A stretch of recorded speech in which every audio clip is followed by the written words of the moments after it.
Sveiki, mėlyjeji, detalės su Aleksandru Nemunaičiu. Aišku, logiškai turėčiau pradėti keiktis. Ir labai stipriai, nes kaip ten bebūtų, šitas miestas, kuris yra, šiaip pagrindinis valstybės miestas Vilnius, jau užkniso negyvai. Galbūt ne pats miestas, kiek jo valdžia. Ir taip reikia įsivaizduoti, kad sostinės meras, nori nenori, yra penktas asmuo pagal svarbą, ketvirtas asmuo pagal svarbą valstybėje. Prezidentas, Seimo pirmininkas, ministras pirmininkas ir sostinės meras. Taip yra, taip visame pasaulyje parėdyta, tačiau man tampa mūsų sostinė panaši į, nežinau, jeigu ne į mikro kunigaikštystę, tai iš viso absoliučiai net ne uždarąją akcinę bendrovę, o personalinę įmonę, kur jos meras su savo administracijos direktorium maža to, kad tyčiojasi tam tikrose projektuose iš valstybės ir tyčiojasi iš gyventojų, kurie gyvena šitame mieste. Pradėkime, Aleksandrai, nuo to, kad paskutinis lašas taurėje buvo štai šitas Benkunsko sprendimas. Vilniaus savivaldybė skelbia milijardų eurų vertės viešojo transporto konkursą. Ko tikėtis keleiviais, man visiškai neįdomu. Man yra įdomus pats faktas, kad tai yra 1 milijardas, kai tuo metu centrinė valdžia ruošia numauti mums paskutinės kelnes įvesdama visuotinį nekilnojamo turto mokestį, kuris palies 750 tūkstančių Lietuvos gyventojų. Praktiškai nori drastiškai apmokestinti individualią įmonę, nori kelti gyventojų pajamų mokesčio tarifus, nori įvesti naujus mokesčius ir viskas vardan to garsiojo tikslo, kad sutiktumėm ir nugalėtumėm priešą prie sienos. Čiagi aš labai abejoju, bet todėl kalbame šiandien su pačiu šito konkurso ir reikalingumu, ir tikslingumu. Ir kas yra įdomiausia, Aleksandrai, po šitos informacijos, o jau praėjo geros 4 ar 5 valandos, tyla ir iš Daukanto aikštės, ir iš Kudirkos aikštės. Tai yra iš prezidentūros ir iš vyriausybės. Kaip taip gali būti ir ką čia dar sugalvojo Sputnik? Reikia vėlgi pasakyti, kad spaudos konferencija Valdo Benkunsko buvo 11 valandą, buvo nemažai kamerų, žurnalistai buvo tyčia sukviesti.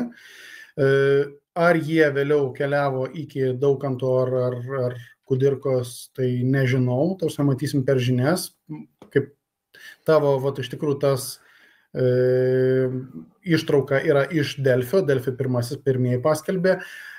Aš manau, dabar perinant prie esmės, aš manau, kad net žurnalistai nesuprato, apie ką šitas buvo pranešimas, labai nuoširdžiai, nors bus ir mano komentarų šiandien ir žiniuose, ir nesuprato, nes tyčia suplakti 2 konkursai į vieną vietą. Tai aš tada paaiškinsiu. Pirmas dalykas yra, miestas nusprendė, taryba pritarė, čia opozicija prieštaravo, bet valdantieji pritarė, kad Vilniaus viešasis transportas, tai yra savivaldybės įmonė, už 101 milijoną eurų nusipirktų 160 autobusų. Čia irgi gal teko girdėti, praktiškai visi elektra varomi, 16 iš jų vandenilinių. Pikta, brangu, bet taip nuspręsta, kad pirks. Antras dalykas, vėlgi šiandien suplakti buvo 2 klausimai. Antras dalykas yra, kad miestas nusprendė, kažkada buvo pritarta bendroms gairėms, bet dabar jau matau, kad išėjo su pranešimu, kad reikėtų pridėti naujų maršrutų ir tankinti kai kurios esamus. Pavyzdžiui, kad į Grigiškes važinėtų kas 15 minučių ir taip toliau, kad į Priemiesčius važinėtų jau dažnai. Neva tai paskatins žmonės persėsti į autobusą. Nežinau, ar pabranginant bilietus, bet padažinant žmonės persės autobus, matysim. Bet esminis dalykas šito tinklo išplėtimo, tai yra, kad visi tie 30% padidėjusių maršrutų, 30% kilometrų, 30% kilometrų atiduodama privatininkams. Taip yra nuspręsta. Ir šitas konkursas dar nepaskelbtas. Tai, kas yra dabar Delfi, jeigu cituoju, tai yra paskelbtas konkursas dėl tų 161, kad VVT perka. Čia vėlgi, reiškia, žurnalistai net nesuprato. O tas jau konkursas dėl kurio varžysis, kuris padalintas į 4 dalis, dar laukia tas konkursas, kad tuoj bus paskelbtas. Jau dėrybos vyko, rinkos analizė neva vyko, dalyvavo ne tik lietuviai, bet ir mano žiniomis dar 2 Lenkų kompanijos. Tai va ten eina kalba, kad 10 metų privatininkams atiduotų valdyti krūvą maršrutų. Kur čia yra esmė? Tai, kad taryba pati yra nusprendus, kad tie privatininkai, kurie ir operuos papildomas 30% maršrutų, jie būtinai turi nusipirkti naujus elektra varomus autobusus. Sekundėlę, čia yra imperatyvi sąlyga, kuri yra įdėta į pageidavimus, tarkim, kol kas lūkesčių laiškus. Į reikalavimus. Jau į reikalavimus. Taip. Nes prasme, kad jeigu aš...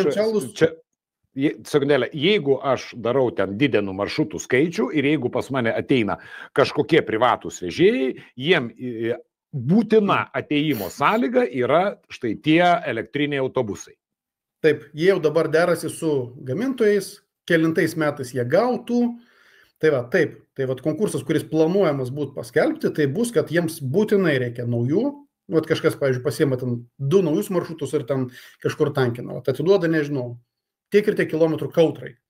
Reiškia, jie privalo operuoti naujais autobusais, kurios nusipirks ir tada atsiranda matematika. Čia irgi įdomioji matematika, man dažniausiai yra skaičiai, nes tikslas yra geras. Jeigu kažkas pasakytų, ar nori pagerinti viešo transporto kokybę? Aišku, noriu, bet reikia žiūrėti, kokios yra detalės. O čia, mano žiniomis, tai bus įkalkuliuoti į kainą mums pasiūlyta kaip miestui tiek nauji autobusai, jų pirkimas, tiek žemės sklypų, kuriuose bus įrengtos stotelės elektrą krauti, jų įrengimas, visą tą infrastruktūrą mes irgi apmokėsim. Miestiečiai apmokės privatų verslą. Ir po 10 metų, kai baigsis konkursas, tiek autobusai, tiek ta infrastruktūra apmokėta liks privačiam verslui. Čia yra bomba. Tai ir kadangi skaičiai dideli, tai per 10 metų, ir Delfis praneša, kad bus virš milijardo sumokėta privatininkams. Tai dar paprastesnė matematika, kad būtų suprantama, milijardo žmogus paprastas nesuvokia, 100 milijonų per metus arba po 10 milijonų per mėnesį. 8 milijonai per mėnesį. Labai grubiai. Labai grubiai, tai bus mokama privatininkams, mūsų visų. Tai čia man panašu, Aleksandrai, tas energetikos schemas, kur prisimenė. Taip, karmuškė, liaudiškai vis dar tas rusiškas žodis, atsiprašau visų kalbininkų, jeigu kažkas žiūri, karmuškė. Panašu, kad Tėvynės sąjunga, kurie dabar yra miesto valdžioje, supranta, kad greičiausiai kartosis politinis ciklas, kai jiems vėl 6-8 metus reikės atsigulti ant dugno, nes Seimą prarado, Vilnių tikėtinai irgi praras, arba bent jau sumažės su įtaka, greičiausiai nebus jų valdančioji. Tai jiems reikia dabar sukurti schemutės, kurios jos išmaitintų tos 6-8 metus, kada jie galės vėl grįžti.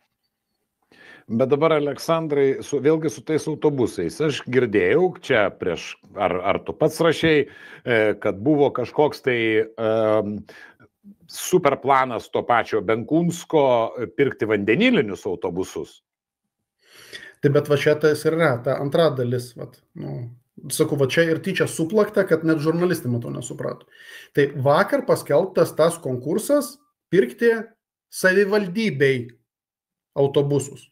Dar konkrečiau Vilniaus viešajam transportui, nes jų balansai atsiguls šitie autobusai. Taip, tai miestas skirs 101 milijoną, tiesiog kad nupirkt, atnaujint dabartinį autobusų parką. Va taip tai skambėtų. Atiduosiu Vilniaus viešajam transportui, kuris yra savivaldybės įmonė ir operuos. Tai 161, 16 bus vandenilinių. Irgi žiauriai brangus. Tie autobusai, kurių atsisako krūva miestų, tiek Vokietijoje eilė miestų atsisakė. Oslas Norvegijoje pasibandė, irgi ten 12-16 pasibandė, atsisakė.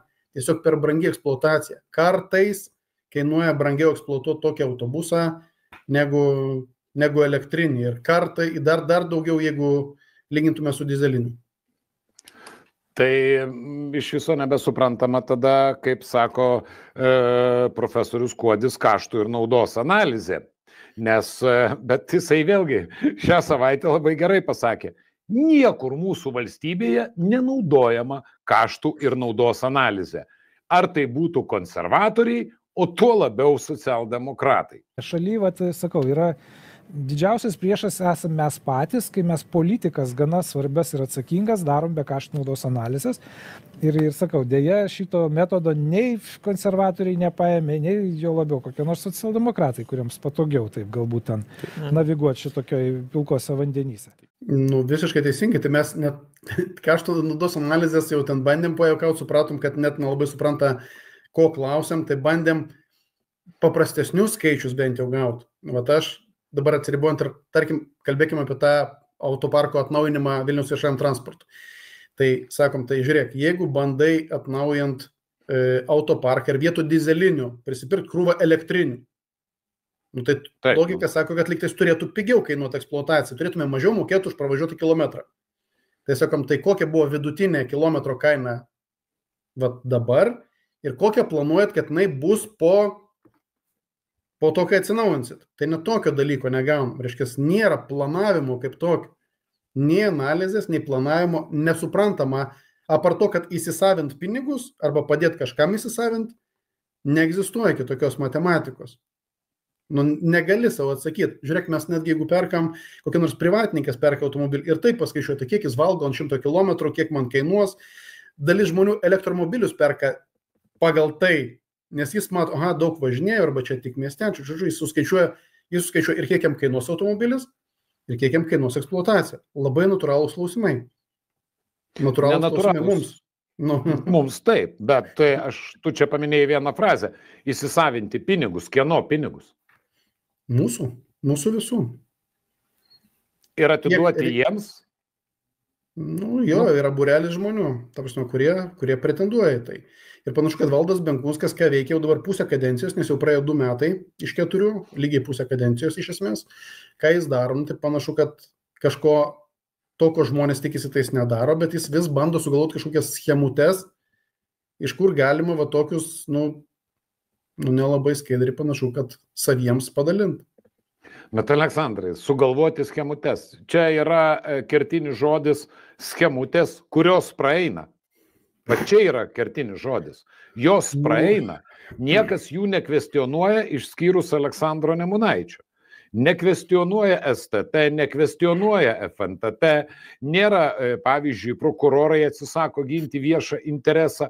Pats minėjai, kad informacija apie benzino suvartojimą, tai yra kuro suvartojimą, neduodama.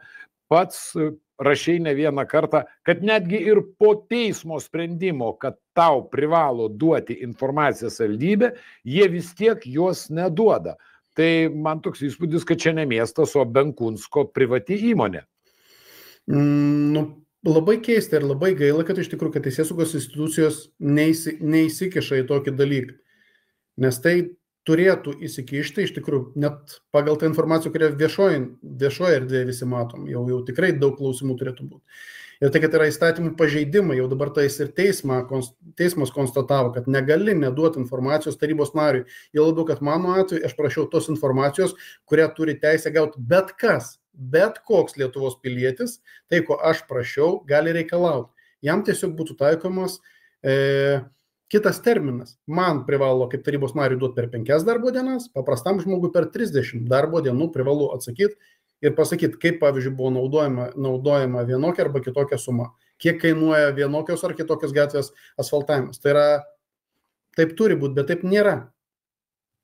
Tai čia dar galim ką pasakyti, kad jeigu jie, vieną jau schemutę turim. Lesyklėlės, savai hebrai, kur po 10 metų sumokama milijardas, infrastruktūra, krovimas, betgi buvo didžiausias skandalas, netgi ir kažkas iš aukštų politikų pasipiktino gal dėl parkingo taip mažiau, bet dėl drastiško bilietų subranginimo ir 30 minučių bilieto panaikinimo mes išgirdom šią savaitę Benkunsko dešiniosios rankos atsakymą, kuris yra, Aleksandrai, kaip ir tie autobusai, tai yra iš tikrųjų nusišlapinimas visiems ant galvos, ką pasakė Bužinskas, Vilniečių pyktis dėl 30 minučių bilieto panaikinimo neišgirstas. Šiuo metu grįžti prie šio klausimo planų nėra. pasakė Benkunskas ir pasiuntė visus paskui tą garsųjį sovietį Bužinskas. Tai yra paskui tą garsųjį laivą. Techniškai su dabartinėmis technologijomis galima padaryti ir minutės, ir 2 minučių bilietus, bet viešojo transporto sistema pasaulyje taip neveikia. Be Varšuvos aš nelabai žinau tokio miesto. Ką mes padarėme, pasakėme, kad orientuojamės ne į laiką, o tiesiog į vienkartinį kelionės bilietą. Tai kas gali paneigti, kad šitam Bužinskui ar Benkunskui ateis šaus idėja fiks į jų tuščias smegeninės ir jie panaikins net ir tą valandinį bilietą. Padarys, pavyzdžiui, pusės dienos bilietą, kuris kainuos velniai žino kiek pinigų. Ir žmogui reikės tą daryti, nes jam reikia pasiekti iš taško A į tašką B. Čia yra iš viso pasityčiojimas iš visko ir tyliai. Vėlgi, pasikartosiu, Aleksandrai, 20 kartą tu nusistebėjai dėl teisėsaugos, aš stebiuosi dėl politikų. Čia kaip visi dabar priešas už vartų, o čia į kairę, į dešinę nusmaukti. Gal jie žino laiką, kada puls, todėl reikia susirinkti pinigus. Tai nesvarbu, kada puls, nepuls, jeigu puls, daug dievė, kad nepultų, bet tu padarai schemutę ir kapsi iki tol, kol puls. Vėlgi tam dalis, tiesiog, tai yra tol, kol gali, imk ir kalk pinigus. Tai čia panašu, kad taip ir veikia. O ten ar puls, ar nepuls, čia vėliau išsiaiškins. Bet tu pasižiūrėk, Seime tai atvirkščiai buvo Seime priimti sprendimai dėl lengvatinių bilietų. Jau tada, bet vėlgi, tada jau tarpmiestiniams autobusams, aišku, bet vis tiek, ten supranta žmonės, čia nesugeba suvaldyti Benkunsko. Kažkaip man irgi toks keistas dalykas ir taip išlaidavimai, dideliausiai. Jis nieko nepadarė, kas liečia civilinę saugą, vėlgi nereikia maišyti, nes miestas ir miesto meras atsakingas už civilinę saugą. Mes čia neprivalom pirktis kažkokių tam drakono dantų ir taip toliau, bet nieks nevyksta ir dėl tų slėptuvių. Tiesiog užklijavo krūvą lipdukų priedangą, viskas mes dėl to pasijutom visi saugiau, ir tiek. Tai miestas nieko nedaro, kas liečia civilinę saugą. Tai tikrai drąsiai konstatuoju. Dar kalbos buvo apie evakuaciją bet čia nerimta. Tai vat. Visi projektai yra 100 milijoniniai. Kuo daugiau pinigų, tuo daugiau gali paimti nuoberų. Ir trečia tema, kuri yra, žiauriai mano galva, Aleksandrai, aktuali. Tai visgi, kiek mes dar turim manevro ir laiko, kad galėtumėm sustabdyti Benkunsko, Bužinsko, Šimašiaus, Stepukonio, Avulio ypatingai korupcinį objektą Vilniaus stadioną? Vėlgi, tie, kas stebi, kas nestebi, vis tiek trumpas atnaujinimas. Tai šiuo metu viskas pastrigė Europos komisijai. Europos komisija vertina 2 aspektais. Pirmas, mažiau svarbus yra, ar iš tikrųjų galima buvo tą indeksuoti kainą, ar tikrai tai yra teisėtai. Antras, gerokai svarbesnis, taip kaip turėtų Europos komisija dėl ko ir vertinti, tai yra iš esmės, ar valstybė, savivaldybė nepersistengia finansuojant privatų verslą. Ar tai nėra neteisėta pagalba verslui. Kaip geras pavyzdys galėtų būti, kaip girdėjot, kad Air Balticui, kaip vyriausybė padėjo COVID metu, buvo pripažinti, kad tai yra neteisėta pagalba, nes išskyrė šitą rinkos žaidėją ir iš kitų rinkos žaidėjų. Tai reiškia, neteisinga konkurencija. Tai panašių aspektų ir vertina Europos komisija, kaip yra dabar. Mano žiniomis, tai yra visiškai nelegalu ir Europos komisija privalėtų tą konstatuoti. Tačiau jėgos nelygios, mano žiniomis ten yra žmogus ar net 2 Briuselėje, kurie yra lobistai ir stumia šitą reikalą iš savivaldybės pusės. O taip man raportuoja, o mes, tai kas viešasis interesas, aš neuždirbu tiek, kad pasamdyčiau už keliasdešimt tūkstančių žmonių, kurie galėtų atstovauti Vilniečių interesus. Ačiū ir taip, visi, kas padeda kartais, kai man reikia, bet tiesiog, jėgos nelygios. Bet grįžtant prie teisinės pusės, tai nežinau, ar matėt kas nors Skirmanto Malinausko tą laidą savaitgalį, man kažkaip pavyko pašnekėti, aš mielai pakartočiau esminius dalykus. Maža to, kad dabar mes, kai kalbam apie koncesiją, kalbam dažniausiai apie tas statybas ir visi kažkaip susikoncentravę statybos, Avulis pastatys, nors Avulis dar niekur savo parašo nepadėjo, kad jisai planuotame būtų. Gerokai svarbesnis dalykas šitoje vietoje, kad po to, kai mes pastatysim ir atsiskaitysim praktiškai iš karto už stadioną, Vilniaus miesto savivaldybė atsiranda prievolė 22 metus mokėti po 5,5 milijono eurų kasmet už tų objektų išlaikymą, kurie ten 16 ar 17 bus pastatyti. Tai čia tik išlaikymas. O paskui tas operatorius, kuris prižiūrės visą turtą, čia irgi bus privatininkas, mums kaip miestui nuomos mūsų objektus. Tai va čia, mano galva, iš Europos komisijos pusės turi pareiti aiškus signalai, kad žmonės, tai jūs pasistatot objektus, juos apmokat, mokat už jų išlaikymą ir duodat kažkam tiesiog nusigriebt grietinėlę, pasimti pelną. Mano galva, čia yra labai, vėlgi grįžtant prie to, tai vėlgi karmuškė. Į tą visada bandžiau atkreipdėmės, bet kažkaip nepavykdavo vis iškomunikuoti ir visi susikoncentruoti ties tom statybom. Bet čia dar didesnė dalis, čia dar didesnis biznis. 22 metai po 5,5 milijonų, čia yra maždaug 120-140 milijonų, plus PVM.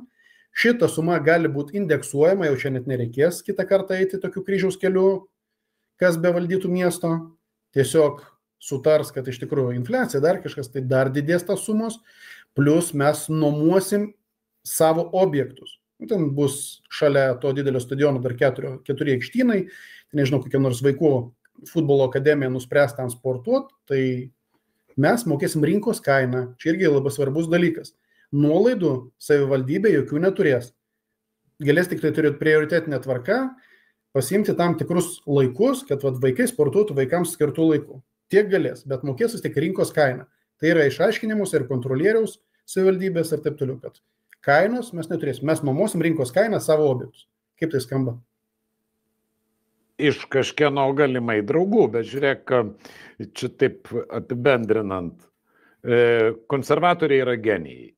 2010 metais jie padėjo pamatus lesyklai per Independence ir 20% offshore, kurio nieks patikrinti negali, akcininkai nežinomi ir kur eina tie pinigai.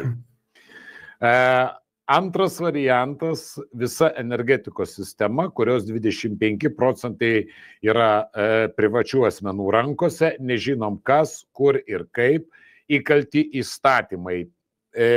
Prerogatyviai kas metus turi didėti 3% išmokama dividendų suma. Vėl visi tyli.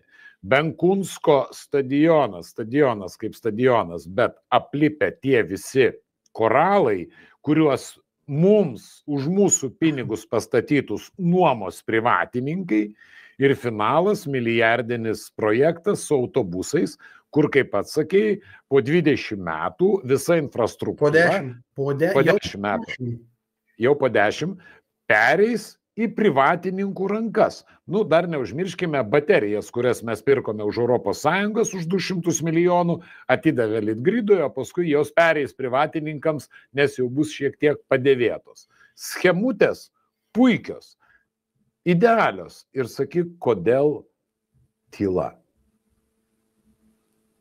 Jeigu reikia, aš visada ieškau tos pagrindinė priežastis, aš išviešinčiau KGB archyvus. Aš suprantu, kad kažkas, kas mažai domisi politika, tai gal ir skamba kaip nesusiję dalykai, bet man tai, kad mes vis dar turim panašius metodus valdymo, arba kad kai kurie žmonės yra vis dar pakabinti ir yra priversti dengti tokius nesąžiningus dalykus, aš manau, kad tai yra esmė. Tai yra mano manimo esmė. Ačiū, Aleksandrai. Šiaip baisu. Bet šiaip paaiškinu, bent jau dabar žmonės gal supras, kodėl prie stadiono reikėjo tiek pastatų. Nes juos vėliau tiesiog gali nuomuoti į pliusą. Kodėl reikia arenos staiga papildomai? Ir dėl to, kad ir ją gali nuomuoti. Ir stadionus, tos mažesnius, ir dar visokius dalykus. Kas ten bebūtų, tu tiesiog nuomuosi, o už jų išlaikymą bus sumokėta. Mūsų pinigų. Benkunskas. Aš galiu tvirtinti, kad Benkunskas dengia galimų privatininkų interesus viso Vilniaus pinigais. Aš manau, kad reikėtų dar Bužinską dadėti. Benkunskas ir Bužinskas. 2 vyrukai tvarko Vilnių. Prisimeni, buvo toks Beavis and Butthead Do America.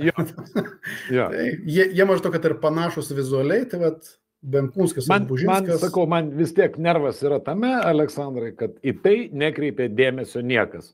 Čia iš tikrųjų mum mauna kelnes per visus mokesčius, mum reikia gynybai, stadionas 160 milijonų, LRT pastatas 85 milijonai, dabar milijardas tas autobusų infrastruktūros konkursas per 10 metų ir visiems viskas yra gerai. Tai va čia yra... Skaičiuoji, kai va dabar vis tiek laida prasidėjo nuo to, kad milijardas viešajam transportui, tai skaičiu, kad stadionas visgi apie 1/3 milijardo, ne 160, nes aš ką tik paaiškinu, kad 22 metus po 5,5 milijono, šitą padaugink, dar pridėk PVM tiek prie statybų, tiek prie šitų paslaugų, o kadangi dar indeksuosis per 22 metus, tai va Jėzau, čia ir netoli 400 milijonų. Iš manęs juokėsi tada, bet per tą ilgą laiką aš tvirtinu, kad mes apie 400 milijonų eurų sumokėsim už stadionų statybas ir jo eksploatavimą per 20 metų. Va taip reikėtų sakyti. Ačiū, Aleksandrai. Ne pabaiga. Pakariausim. Nepaleisim. Taip. Bet gaila, kad tik tai iniciatyvos yra visuomeninės iš tarybos nario, partijos pirmininko Aleksandro ir tokio naivaus teisybės ieškotojo Arno. O visi kiti, kurie turėtų tai daryti, jie dėja to nedaro. Ačiū. Iki kito karto. Ačiū tau.